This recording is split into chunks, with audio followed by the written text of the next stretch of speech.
All right, guys, welcome to another episode of Consult ROI. So we are talking about analysis paralysis, Ooh, or the resistance to do things, and that because we don't have confidence in ourselves, or we don't have whatever excuses we want to make and everything, that we have to be fully ready. We have to do 100% right the first time, or whatever, again, other excuse you want to use for why you have not taken the steps you want to towards the life that you know you can achieve. So it's pretty cut and dry. Like everyone, there's so many people that we see, especially when you go to conventions and other stuff. They're at every single convention, watching every single YouTube video, they're watching every single podcast. And the reality is if you are listening to me every single day or every single week or anything, or anybody for that matter, chances are you are not getting the life that you want. You're not achieving anything because all of your stuff is stuck in this destructive cycle of consistently learning. Now, there's a difference when you can use that learning curve as a tool or an asset and an accelerator to launch you.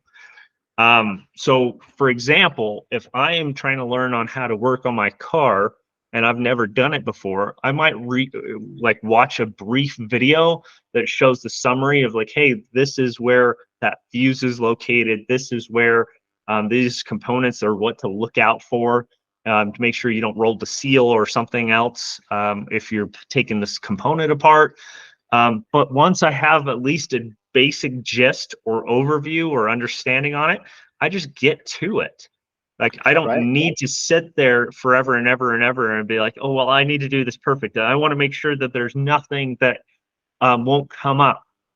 And if you get into that, like, yeah, there might be something that comes up, but worry about it when it comes up, if it even comes up, right? Yes.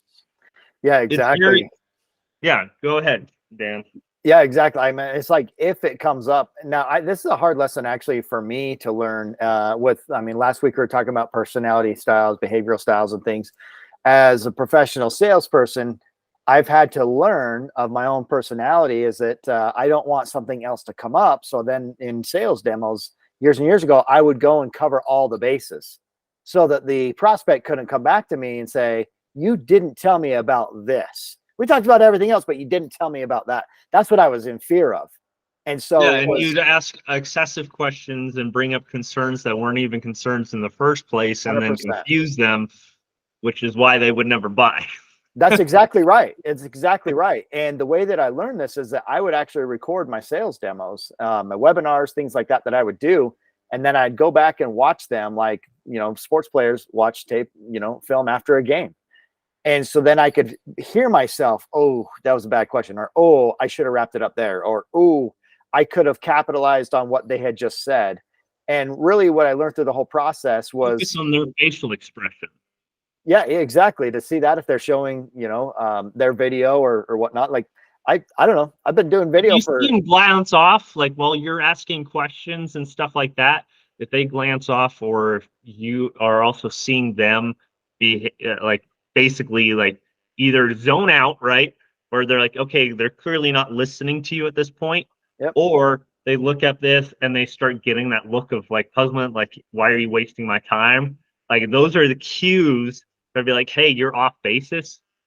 The answer wasn't brief or short enough, or everything. And so again, especially in sales, that was one of the biggest things too, is like you'd always cover the basics, but the reality is if you tailor a pitch, even for simple thing like that, just towards what their pain points are, they don't typically care about the rest, right? Exactly. They need enough information to make an educated buying decision. And if that education is simply covering the bases on their pain points, the challenges, the problems that they're having with the solution, all the other stuff is just gravy, right? But if you can both mutually get to that educated decision point for them, there's no need for me to take all this extra time and cover all these other bases and potentially bring up unnecessary objections to them covering the bases on what it was that they were needing and having the product or service meet those needs. Let's put it this way. Most people, how many people here listening to this or whatever else, ask yourself honestly, when was the last time you ever asked a salesperson to read the warning label on a product? I'll wait. Keep waiting. I was like, yeah, let me get that curling iron. Let's see. Well, first of all, I want to make sure you don't use it on anything besides your hair, right? This is meant for external orifices only. It doesn't belong in a shower. There's Yeah, exactly. like, Like all these different things, right? Like tons. and granted, like a lot of it you think would be common sense, but you'd be surprised as a salesperson if you hear all those concerns come up. Well, can I do it? Is it waterproof or anything? Like really stupid questions. Then yeah, everyone's going to be like, they'll get overwhelmed with all the other stuff. And so the warning label is more of a like, hey, just so you're aware, like this is the proper use of the product, right? Here's how we recommend using it, blah, blah, blah. If you have any other questions, reference this, right? And it keeps that immensely. So if they're really concerned, they can go through and deep dive. But 90% of the time, they're like, hey, does it straighten my hair? Does it actually work for what I need to do, right? Exactly. And it's listening to your customers, because I mean, is straightening their hair really their main concern, or are they asking something else? Because a lot of times they're asking something else to get to what they think that they can articulate, and they don't exactly know what it is. But by listening to them and understanding, you're going to be able to ask the right questions of what's leading up to them wanting that straighter hair, for example. Well, I mean, you obviously have been married, so does your wife straighten her hair? She does. Okay, so I'm sure you've gotten this lecture at least once and everything on how the improper flat iron will damage hair. Of course, and gotta have the right equipment. you know why they need to justify the expense for an expensive $150 one. So it's it's very similar. Whereas like if you can understand like, hey, they just don't want to damage their hair, they don't want to fry it or whatever, they want split ends, and stuff like that, then it's a fairly simple, straightforward sell at that point, right? Again, so getting it back to the main point is when you are taking I know we kind of went on a tangent here, guys. I'll bring us back, right? I'll reel us in a little bit here. That is just one way that it manifests itself, and numerous ways that it manifests itself when we start getting overly educated or trying to over educate other people as well. So either way is a negative association, right? When we try to learn too much, it holds us back. When we try to educate others, it holds them back and you back, especially if you're in a sales role. So how it works in this again sense, and how do you overcome that? And well, the first step is recognizing when you start going down the rabbit hole. I would start limiting yourself and that say, okay, I'm going to watch no more than 3 videos. 3 videos, period.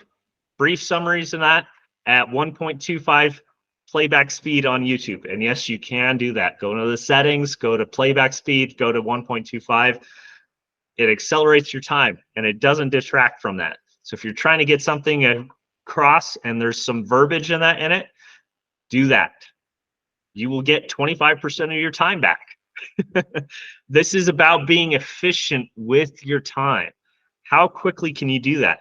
And hold yourself to the 3 videos. So even if you don't get the answer you want, or none of those videos actually touched on or answered any of the concerns you had, at least like this is going to teach you 2 things again. Be more effective with your research, and to also take action regardless, even if you don't have all the answers to the puzzle, right? Yeah, you got to get out there and start doing things. Author Kim Perrell she's a great mentor and an author to me. She shares some great information in this book, Jump, Dare to Do What Scares You in Business and Life. And one of the things she talks about is that if you've got 70% of the information, go for it. Don't keep researching. Nothing's ever going to be perfect, never going to have all that you feel like you might need, especially if you're I doing would like a arguably product say launch like or 50 or anything. less. Sure. Right. Like if you've got enough information to just go, just get out there and do it. And then you're going to like bridge the gaps with the experience of either you've made a mistake and now you've learned from it of what not to do for next time, or you're going to be able to learn how to accelerate your product, services, or assistance, or however you're helping or who you're helping, be it yourself or someone else. Any of those things, you're going to learn from that. Your hat, for example, acquisition.com, right? So Alex Hermosi, is that where that came from? Yeah, it is. Right. And so like, how inspiring was that, where he just kind of like shared his journey recently about building out all That's those why I'm gyms, willing to those wear it ups, on those a video downs. podcast and that, because I mean, he is incredible. Like, he's smart, and I get it. Like, a lot of the time, like, he's doing this intentionally for brand, it's intentionally for money, but at the same time, he led with value. He also Yes. took that action and that on the trust and the faith that is going to pay off, right? Yeah, absolutely. And is another good reminder of give your best stuff away for free. And it's like, well, if I don't give my best stuff away, I'm just giving my stuff away. Is that what that means? Like, most people aren't going to take action on the free stuff that you give, right? And so, but a few people might, and that might actually genuinely help them, which, the better off for it. Those Well, that look don't at it this might way. come back and really ask you for help. Well, they might need help loading the roll or the Costco size case of soda and toilet paper into their cart. But the reality is, and you might give it to them, right, for free, but it doesn't mean that they can actually get out of the store or do anything if there's a little pebble under the wheel, right? So think of it that way, is because basically when people have a little pebble under their wheel, it's sometimes 90% of the time, especially if you're a culture consultant, like the big things are like, they might be a crazy amount of value and it might give them a vision of the future. But the reality is it's the small, stupid little things that is actually holding them up. And it's the Yep. simple, minute things that we think are common sense. They're like, well, this is the basics 101. But the fact is that's what's really holding them back from any success. Like, if they got to the point where they actually could use the big giant keystone factors and that, they'd have no problem accomplishing it. But they're, again, still hold back on 101 things. And so when you lead with value and that, and it's like, oh, well, that gives me hope for the future.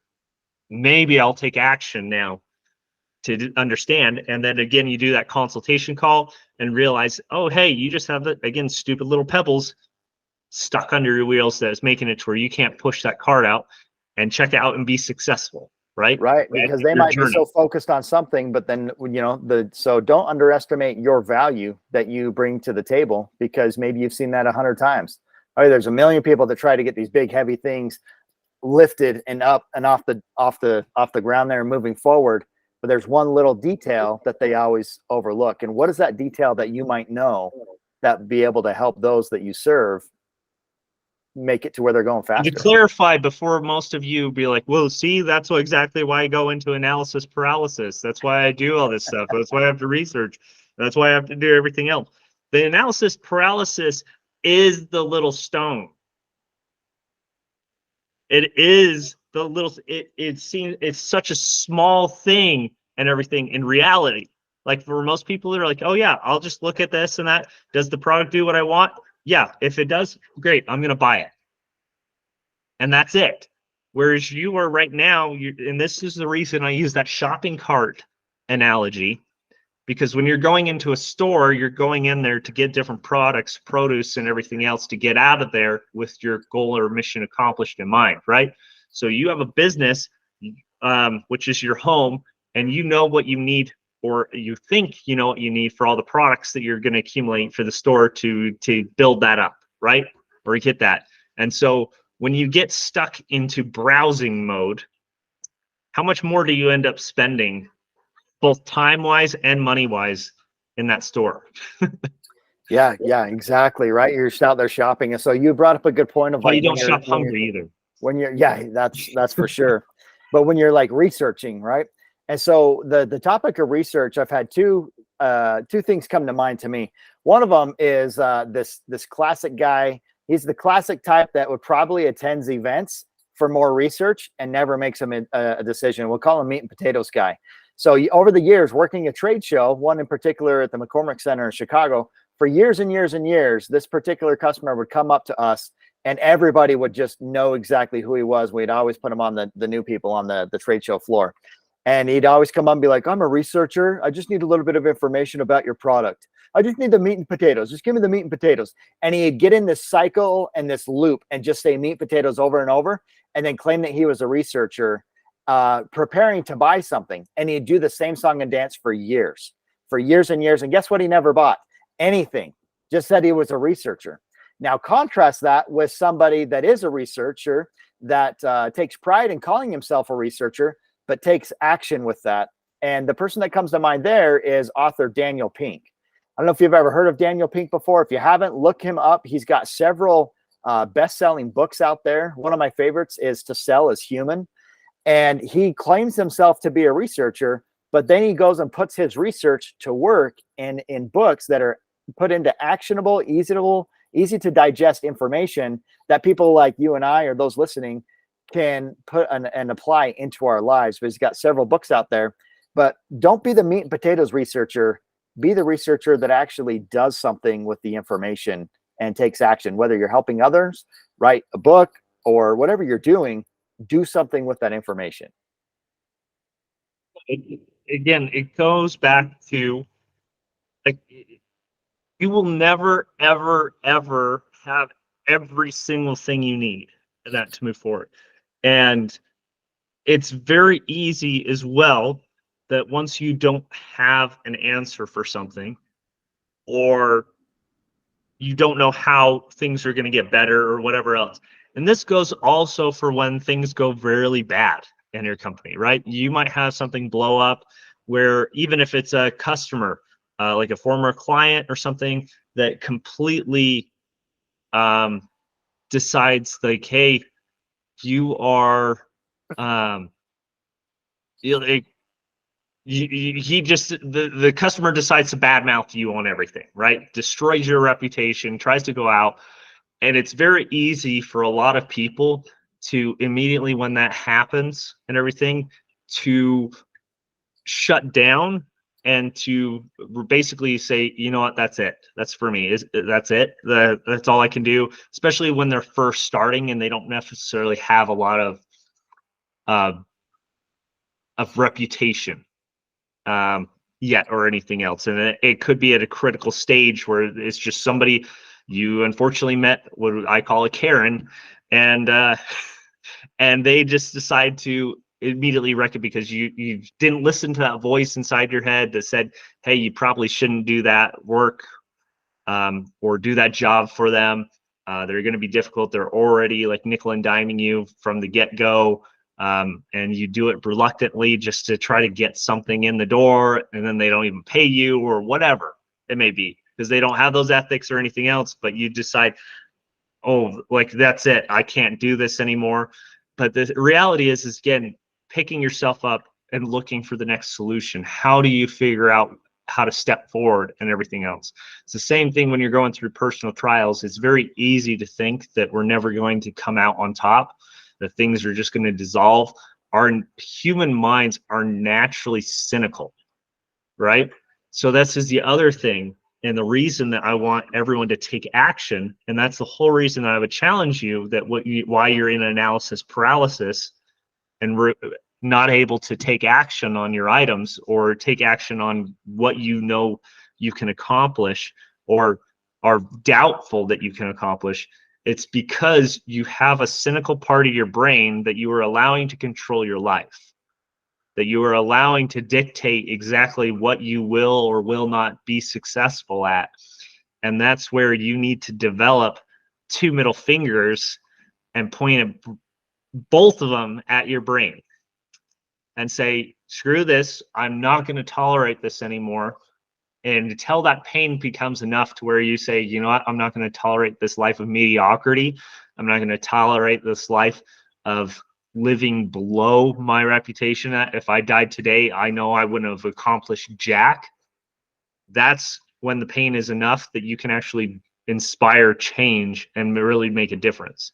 And again, the way that you concrete and make sure that you stay there is by making sure that when you have enough evidence to show that you are, is I think Alex Hermosi actually touches on this. The way he phrases it is basically build enough evidence to show how great you really are, right? Oh, that's great. Basically have enough evidence in that where you don't have to worry about imposter syndrome, because you have all this evidence of what you've built, what you've accomplished, everything else. So everyone's like, oh, you ain't garbage and that you're a nobody, you're anything else. There's always going to be haters. It doesn't matter. Always. Yeah, exactly.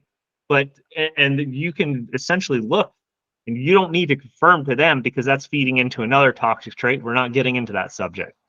Yeah. What we do is look at your evidence. Kim Perrell right here. She calls that same thing that Alex Hermosi talks about. She calls it the highlight reel. Get and establish yourself a highlight reel so that when it does get tough, when you do have escalations, when you do have challenges, you can go back and say, you know what? I've actually accomplished some pretty dang good things. And that's what you can rely back on, is the successes that you've had, or the things that you've overcome, those mistakes that you've learned from. Look at how far you've come, and then lean on that and be like, okay, yeah, haters are going to hate. I know that I can do this because I've done it before. That makes me an expert. I'm moving forward. Absolutely. All right. Well, I know that this was a pretty brief and sweet one, but I hopefully think that you guys got a lot of value. But again, at the end of the day, that's all this really comes down to, is how can it, like, hold yourself to a simple goal that might seem unrealistic, but as you execute upon that, it's going to allow you to have pivotal moments to where you can get accomplishments, or accomplish what you're trying to go towards. So again, if you're stuck in analysis paralysis, limit yourself. How many articles are you going to like give yourself max out to look into before taking action? And the thing is don't cop out or just do nothing, because that's also your cycle, right? Is you do all this research and then nothing, all this research and then nothing. Even if you do the 3 times and that, you need to make sure that you commit to yourself, because that is really where imposter syndrome also comes from, right? Is because you do not honor your commitments or have any integrity with yourself, let alone other people. Absolutely. Really let that sink in. Seriously, it totally reminded me of a quote by one of the top 5 real estate firms in the country, this guy named Brandon Brittingham. He says, the success that you're not achieving is on the other side of the work that you're not willing to do. It's like, okay, it's there. I'm not getting it. I've got work to do and I haven't done it. So how can I get there? Is by doing the work, just getting out there and taking action, like you've said. You are one of those people that you're like, well, I do know what I want. I do know I need to accomplish it. I am willing to put in the work. I just don't know what to work to do. That is unwilling to do the work, because again, you will never, that's what we call a brain tell. We'll get into those. I know we've covered them in previous episodes and everything else, but a brain tell is basically your body's ability to self-sabotage and limit yourself, or make an excuse, or explain why you haven't accomplished something. So a brain tell in like a relationship or something, if somebody's rude to you or whatever else, and you get rude and nasty right back, right? That is a brain tell. And because the justification is, well, they were nasty first, they deserve it, they don't treat me with respect, blah, blah, blah. Another way of a brain tell is, oh, well, that success is for them, it's not for me, right? It's the excuse in that I don't have that luxury, I don't have that ability, I don't have the money, I don't have the loan, I don't have anything else. It's like, okay, well, what have you done to even work towards that? Have you even tried? And then what they'll do, this is the other thing, is they'll try once and then expect that that's the result for, like, they'll do one sales call, right? Yeah. And they'll get hung up on. And Yeah. I guarantee there's many of you that are probably listening to this that have done that, where you've done one sales call, one and everything else. And even if you did 50, let's go back to this and before we close. How many sales calls, Danny, did it probably take you, especially on your first thing, to ever get a sale? Oh, dozens of them, right? Like very rarely, gone are the days of, taking orders, so to speak, and, the process service and the industry that I'm in, but it takes dozens of them. It really does. And what about a cold call? Oh yeah. Like, I mean, hundreds Hundreds. sometimes, right? Exactly. Hundreds. Yeah, exactly. Dozens of calls, and that's unqualified leads. Right? Exactly. So That's what I want to touch on. And so it's not that it's system or what you're doing and the efforts that you're working towards don't work. It's that you're not doing it enough for it to work. Yep. So it is like when you do not have the skills, numbers will be what determines you're successful. So unless you're doing 500 calls, yes, I've done 500 calls, cold calls every single day. And that seems outrageous. It's a lot. It's about an 8 to 10 hour day. Nonstop calling. Yeah. Nonstop the entire time. Mm-hmm. And you can do it. But that's where I started at. And I think I probably, for 500 calls, I might be lucky if I got probably 20 potential leads. That's not even sales. That is potential leads, and that people that are actually willing to talk with me more. That's what's sad, right? And that is frustrating. And you get called every name in the book and everything else, and there's other people like, oh, sorry, that's not for me, or they'll shut it down before they even understand, even if it is an ideal customer. Yep. Exactly. But that's where it gets fun, is that once you do get to those people that actually show a little bit of interest, and then over time, there's other things of, building the brand and being that attractive character and all these other things that bring, shorten that cycle of hundreds of calls, of cold calls, to now people looking out for you, to turn that corner and be known as the expert in that space. You've got to get there. And a good illustration of that is try posting one YouTube video and see if you go viral and get 1 million subscribers. Just one video. Not going to happen. But look at any famous YouTuber, right? And their track record, how often they were posting what they were doing before. Exactly. And then the people that did go viral when they only posted, 1 or 2 videos, see if they're relevant still. Exactly. One hit wonders, or you look at the real people in it, they're day in and day out posted. They're the ones that get knocked off content. And all their content goes everywhere, and then they're nothing to no one. If you look at Mr. Beast, right? He literally has multiple language channels, and he is being knocked off. Literally, there's probably 500 videos that come out every single day, if not more, especially with AI, that is driving that as far as competition, imposters, people trying to destroy his reputation, all this other crap. And so he has to double down on how well he executes. So again, when you do not have the skill level, quantity is going to make up for skill. When you have skill, then quality is going to make up for that. So that's why Mr. Beast has to focus on more quality now and focus. I mean, he also had to do that from the beginning, right? To make actually good content people wanted to watch, continually engage with.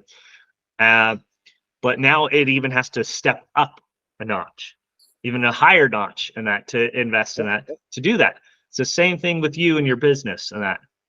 Regardless of what industry, regardless of what you're doing, regardless of that, it's the same thing with flyers. You can put out 3,000 flyers, but the average marketing thing for your business or anything for that matter is like 50,000.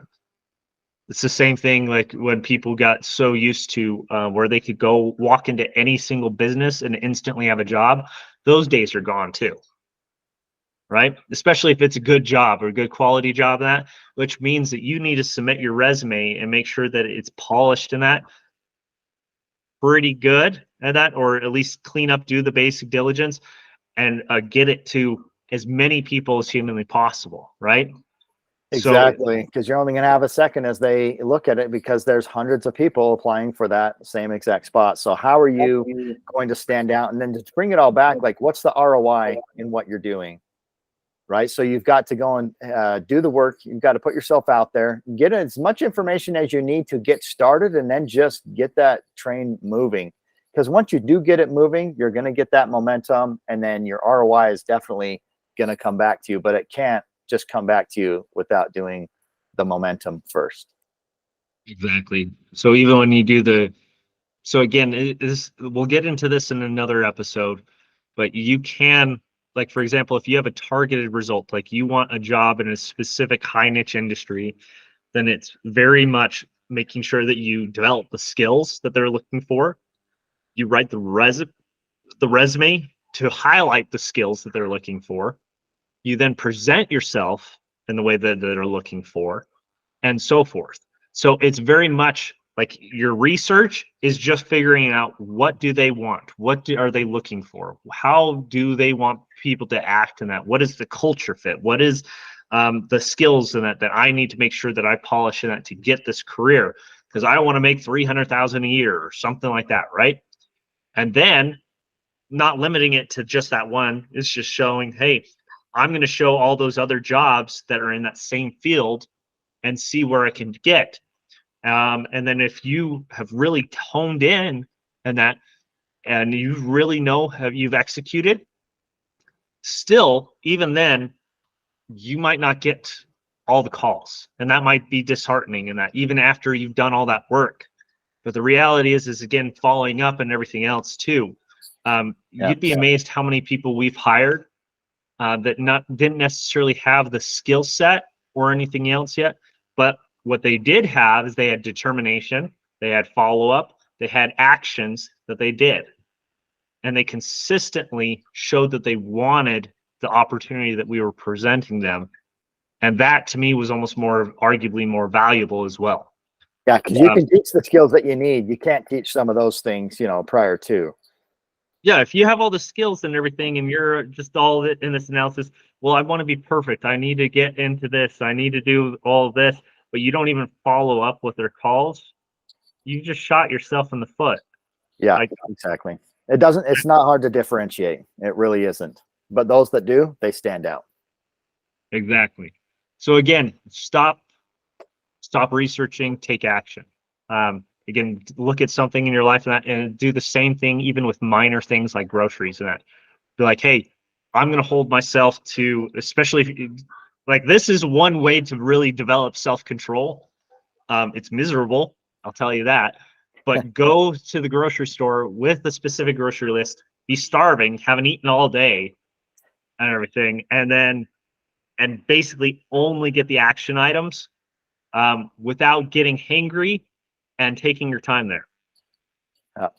That's real willpower there with a list.